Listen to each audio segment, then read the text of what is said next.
भले शादी को के लिए टच नहीं करे दे, मिली ना जवाब तबले देह नहीं धरे दे।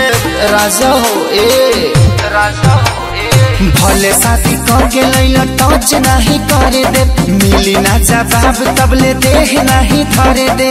कितना दिन ले चलइबो ई वारंटी लिख के दा, कमर डैमेज नहीं करब गारंटी लिख के दा, कमर डैमेज नहीं करब गारंटी लिख के